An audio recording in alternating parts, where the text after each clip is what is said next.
طب نكمل مع بعض ونخش على الوحدة 7، وايه الأسئلة المتوقعة اللي ممكن تجيلي فيها، سواء كانت بقى أسئلة معرفية أو مهارية. زي ما كملنا واشتغلنا في الوحدة 3 و4 و5 و6، هنشتغل دي آخر وحدة طبعا موجودة في الصف الأول. اللي جاي كله بقى إن شاء الله نشتغل على الصف التاني والصف التالت. بالتوفيق للجميع إن شاء الله. نخش كده على أول سؤال. وارد يجيلي أسئلة من النوعية ديت، أسئلة اللي هي المعرفية، اللي هو بيبقى اختار، يعني بيديك السؤال يقول لك اختار الإجابة. بيقول لي هنا الضاغط، ايه الضاغط؟ من اكبر الضواغط من حيث القدرة. اكبر انواع الضواغط من حيث القدرة على طول هو الضاغط الطرد المركزي. ماشي. من مميزات الضواغط المفتوحة، موفر في استهلاك الكهرباء، رخيص سهولة الصيانة على طول. ده الجزء الكهربي لوحده والجزء الميكانيكي لوحده، يبقى سهولة الصيانة. درجة الحرارة الفهرنهيتية المناسبة لدرجة الحرارة صفر مئوي. دي ما معناه ايه؟ معناه اللي انت بتستخدم القانون وبتعوض. صفر مئوي يبقى كام فهرنهايتي؟ فعشان احل حاجه زي كده لازم ابقى عارف القانون. القانون بيقول لي ايه؟ الاف بيساوي 32 زائد افتح قوس 9 على 5 مضروبه في درجه الحراره المئويه اللي هي سنتيجريد. تمام. طب هو مديك كام درجه؟ صفر. كام درجه؟ صفر. ماشي، يبقى صفر في 9 على 5 بقى صفر، زائد 32 يبقى الاجابه 32، يبقى اخر واحده. يعني دي مش هينفع تحلها كده غير لما تكتب القانون. الاف بيساوي 32 زائد افتح قوس 9 على 5 مضروبة في الدرجة الحرارة المئوية، اقفل القوس. تمام. طبعا احنا خدنا شرح في الموضوع دوت كتير في قلب الوحدة. طبعا انت برضو مش تعتمد على الأسئلة دي وخلاص، لا، خش في الشرح اللي احنا عاملينه بتاع الخاص بالوحدات دي. خش على السؤال اللي بعده. درجة الحرارة المئوية المناظرة لدرجة الحرارة 32. ده عكسها بقى. نفس القانون اللي احنا كتبناه. احنا قلنا درجة الحرارة في فهرنهايت كانت بتساوي 32 زائد افتح قوس 9 على 5 في ايه؟ في درجة الحرارة المئوية، صح؟ طب انت عايز درجة الحرارة المئوية، هيبقى الوضع ايه؟ هيبقى اف ناقص 32 درجة الحرارة اف درجة الحرارة فهرنهايت ناقص 32. تمام؟ تمام. مضروبة في 5 على 9. تعالى كده نعملها بالآلة الحاسبة. نعملها بالآلة الحاسبة. ادي الآلة الحاسبة. قلنا هنعمل ايه؟ اف ناقص 32. ماشي. درجة الحرارة المناظرة لدرجة الحرارة 32 يبقى 32. ماشي. وقلنا ناقص 32. تمام. اداني ايه؟ صفر. صفر في اي حاجة بصفر. انت صفر دي هتضربها في 5 على 9 هتديني برضو صفر، صح؟ يبقى الإجابة عندي أول واحدة اللي هي زيرو. يبقى ايه؟ عشان تعرف حاجة زي كده لازم تبقى عارف القانون. درجة الحرارة المئوية بيساوي اف ناقص 32 في طبعا ده جوه قوس واللي بره القوس اضرب في 5 على 9. ماشي. درجة الحرارة 127 درجة مئوية بيساوي كام كلفن؟ حلوة دي برضو. درجة الحرارة 127 درجة مئوية، يبقى انت عايز تحول من المئوي للكلفن. الكلفن بيساوي درجة الحرارة المئوية زائد 273. درجة الحرارة المئوية كام؟ 127 زائد 273 ادانا 400، يبقى الإجابة الأولانية. ماشي. أهمية تزييت الضغط. تقليل الاحتكاك. ماشي، صح. تبريد الأجزاء الميكانيكية برضو صح. كل ما سبق يبقى هي كل ما سبق. ده علم الصح. سطح التبادل الحراري في المكثف ذو الحمل الطبيعي أكبر مكثف ذو الحمل الجبري. الإجابة صح ولا غلط؟ طبعا الإجابة خاطئة. ليه؟ المكثف الحمل الجبري بيبقى عليه مروحة. المروحة دي بتزود سطح التبادل الحراري، فبتزود التبادل الحراري، وده طبعا بيبقى ايه؟ لا، عشان كده بقول لك ايه، في الثلاجات البسيطة او دائرة التبريد البسيطة بستخدم مكثف حمل طبيعي. لما كل بقى بزود القدرة وازود السعة، فبحتاج لمكثف حمل جبري عشان ازود مساحة سطح التبادل الحراري، عشان كمية الغاز اللي طالعة من الضاغط اقدر اكثفها وابردها. عايز تبريد اعلى يبقى لازم احط مروحة، صح؟ وانت في فصل الصيف بتشغل مروحة ليه؟ عشان تزود لك الهواء تحس ببرودة. ده اللي بنعمله. السؤال اللي بعد كده، تستخدم مبخرات الحمل الطبيعي. مبخرات الحمل الطبيعي في أجهزة تكييف هواء صغيرة. تاني كده، تستخدم مبخرات الحمل الطبيعي في أجهزة تكييف صغيرة؟ لا طبعا. الإجابة الصح تستخدم مبخرات الحمل الجبري. يبقى الإجابة خاطئة. بفرق دلوقتي بين الحمل الطبيعي والحمل الجبري. الحمل الجبري طبعا ده بيبقى أعلى في التبادل الحراري، وبالتالي بيستخدم في الأنظمة الكبيرة. تستخدم الضواغط الترددية في أجهزة التكييف الصغيرة. ماشي، إجابة صحيحة. ماشي. تستخدم مكثفات الحمل الجبري في الثلاجات الديفروست. الثلاجات الديفروست بتبقى ثلاجات بسيطة، فلا بتستخدم طبعا فيها بيبقى بتستخدم ممكن نقول المكثفات الحمل الطبيعي. يبقى إجابة خاطئة. الكثافة هي كتلة وحدة الحجم، وحدتها متر مكعب لكل كيلو جرام. ها إجابة خاطئة. ليه؟ الكثافة كيلو جرام لكل متر مكعب. أو ممكن تمشي بطريقة تانية، نقول الحجم النوعي هو المتر مكعب لكيلو جرام، لأن الحجم النوعي عكس الكثافة.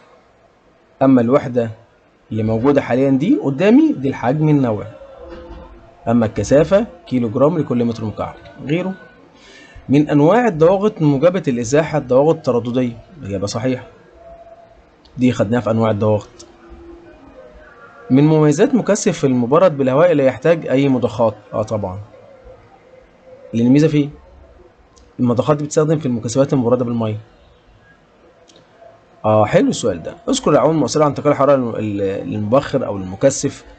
هتلاقيها في أي وحدة موجودة، فسؤال ممكن يكرر كتير. أول حاجة العوامل المؤثرة، نوع المعدن المستخدم في تصميم، يعني الألمنيوم غير الحديد غير النحاس. السمك برضو بيفرق في انتقال الحرارة. فرق درجات الحرارة بين الحيز والمبخر. سرعته ومعدل سريان مركب التبريد، سرعته ومعدل سريانه بيفرق في انتقال الحرارة. وكمان مساحة سطحه. تمام، عدد مواسيره مثلا، دي بتزود مساحة السطح. ونوع الوسيط المراد تبريده. تمام. وايه تاني؟ التحام بين الزعانف والمواسير فبدون اتصال يعني الزعانف لو مش متصلة جيد بالمواسير بيقلل من انتقال الحرارة. لازم الزعانف دي بتبقى ملحومة في قلب المواسير، أو على السطح الخارجي للمواسير. معانا بقى شوية أسئلة أكمل كتيرة جدا، يعني تفيدنا حلو أوي في الوحدة دي. مركبات التبريد عندما تمتص الحرارة تتحول. لما بيمتص الحرارة، هو مين اللي بيمتص الحرارة؟ المبخر، فبيتحول من سائل إلى غاز. حلو أوي. وعندما تفقد الحرارة العكس بقى، من غاز إلى سائل. طب غاز إلى سائل دي فين؟ في المكثف. الأجزاء المعدنية للمبخر والمكثف يجب أن تكون جيدة التوصيل للحرارة، ويجب إلا تتفاعل مع مركب التبريد. حلوة دي برضه، سؤال ممكن يجيب لك دي برضه، إلا تتفاعل مع مركب التبريد. لو جاب لك دي ممكن يجيب لك نقط كمان. الضغط يعمل على سحب مركب التبريد، دي سهلة بقى، من المبخر، ويقوم برفع ضغطه وطرده إلى المكثف. دي أكنها في نظرية عامة. المكثف يعمل على تحويل مركب التبريد للسائل من غاز إلى سائل. هو بيجي له مركب التبريد من الضغط، يبقى بيجي له بصورة غازية، وبعد كده يحوله إلى سائل عن طريق طرد الحرارة. وسيلة التمدد تعمل على خفض ضغط مركب التبريد أو تنظيم سريان مركب التبريد، دي أو دي. تصنيف الضواغط من حيث اتصال الجزء الكهربي بالجزء الميكانيكي ثلاثة. هما؟ اتصال الجزء الكهربي يبقى فيه محكم القفل، وفي نصف محكم، وفي مفتوح. الضغط المفتوح لو الجزء الكهربي لوحده والجزء الميكانيكي لوحده. الضغط الترددي بتصل الحركة من الجزء الكهربي للجزء الميكانيكي حركة تيجي له حركة دورانية، ثم بيقوم بإيه؟ ثم يقوم مين بقى اللي بيقوم؟ عمود المرفق بتحويل هذه الحركة لحركة ترددية. ماشي. بركب مجمع السحب لو مجمع السائل بركب فين؟ بين مين ومين؟ ده بيتركب قبل الضغط، يبقى بين المبخر والضغط. بينما خزان السائل، عشان في ناس بتلخبط بين الاثنين، خزان السائل ده اللي بيتركب بعد المكثف. ومين تاني بيجي بعد مين؟ اداة الانتشار. حلو، يعني حاجه يعني الحاجات دي منتشره في جميع الوحدات، يعني حلو شويه الاكمل الموجودين دول كويسين قوي. مش بيفهمنا في الوحدة بس، ده بيدخلنا في وحدات كتير، كل وحدات فيها تبريد تكييف وكل اجزاء ميكانيكيه. وحده حلوه.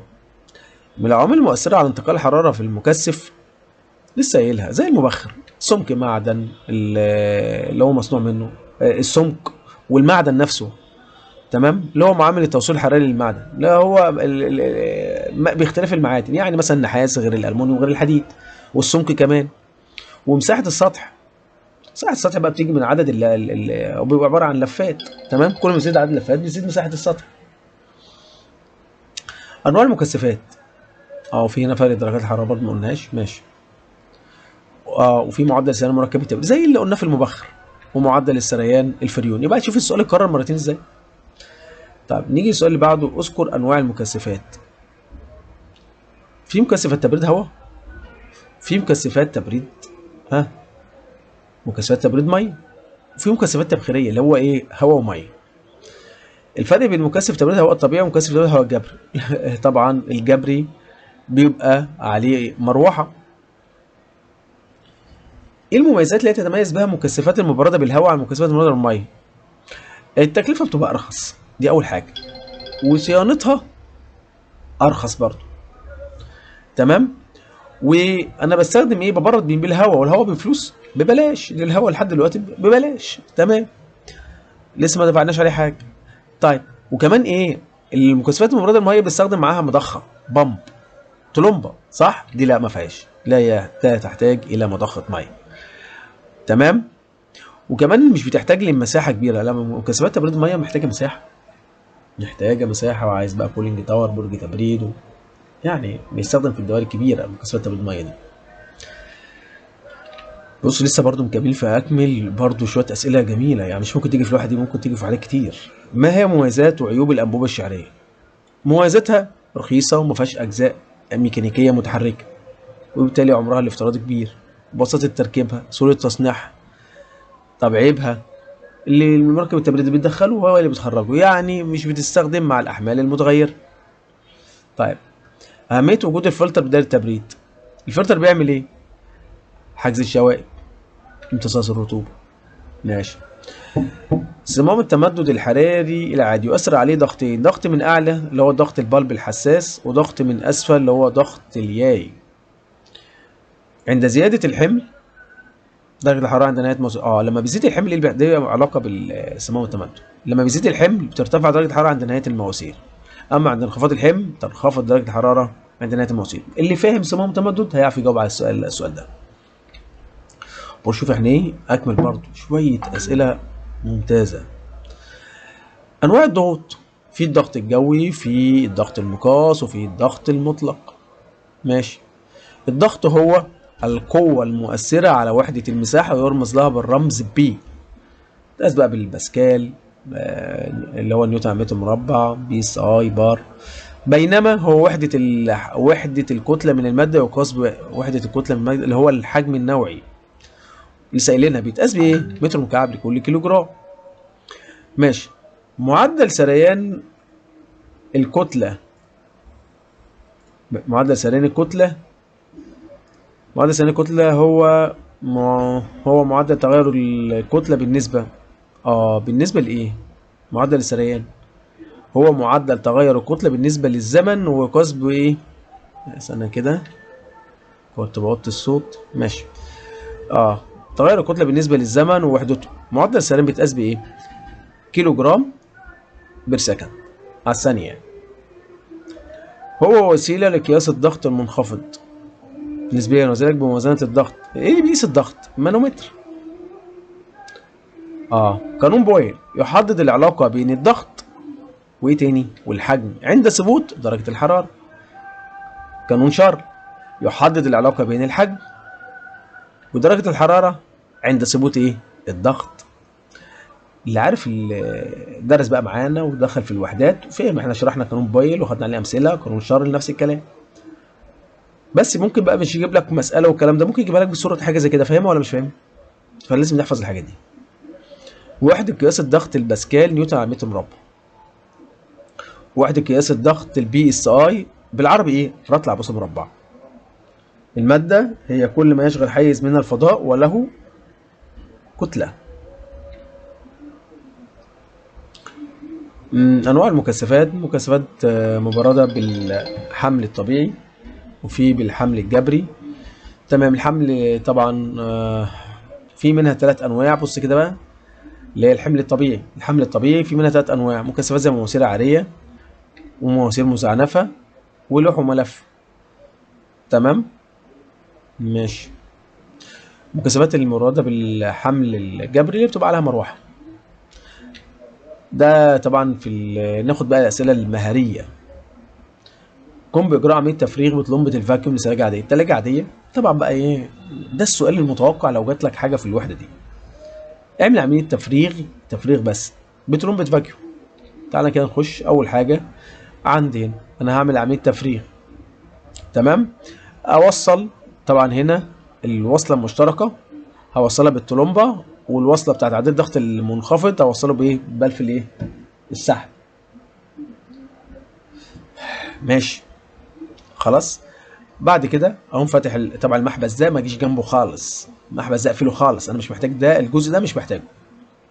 تمام. هتحكم في الفتحه دي عن طريق المحبس ده.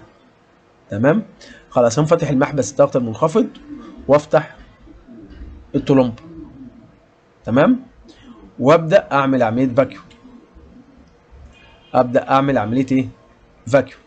ماشي لحد ما عداد الضغط المنخفض يوصل ل 30 تحت الصفر او 29.6. بعد كده اقوم قافل المحبس، وبعد كده اقوم قافل الايه؟ الطلمبه. لو ثبت المؤشر دل ذلك على عدم وجود ايه؟ تنفيذ في الدايره. اما لو لقيت المؤشر عمال يطلع لفوق او الضغط عمال يزيد، ده معناه حاجه مهمه جدا، معناه ان في ثقب في الدايره، في تنفيذ، وبالتالي بيخش هواء فبيعلي الضغط. ودي عمليه التفريغ. لو جات لك قال لك اعمل لي تفريغ بس عن طريق عداد وطلمبه فاكيوم، ما تجيبش بقى تقول لي انا عايز اوصل اسطوانه هنا بالوصله المشتركه، ما انا حافظ، دي مش محتاجه حفظ. اللي ممكن يجي لك عداد في فتحتين بس، ما تجيبلكش العداد اللي هو الضغط العالي، يبقى اجيب لك عداد محبس وفتحتين، اوصل فتحه المشتركه اوصلها بطلمبه الفاكيوم، او الوصله بتاعت ناحيه الضغط المنخفض او موصلها بايه؟ بالسحب. تمام. كده نكون عملنا كل حاجة في الوحدة، اختصرنا حاجات كتير جدا، جبنا شوية أسئلة تغطي الوحدة كلها. تمام. فإن شاء الله يعني احنا طبعا داخلين على امتحانات قريبة، هنحاول بقى نعمل زي ما أنا نوهت على حاجة زي كده، اللي احنا نعمل يا جماعة إن شاء الله محاضرات أونلاين. تمام. المجموعة الطلبة هنتجمع كده على واتساب، ونحدد يوم في الأسبوع هيبقى موضوع كله مناقشات، ونسمع الإجابات منكم انتم، ونحاول نعمل اللي فيه الخير إن شاء الله، وربنا يوفقكم، وأتمنى لكم التوفيق، وشكرا جدا. السلام عليكم ورحمة الله.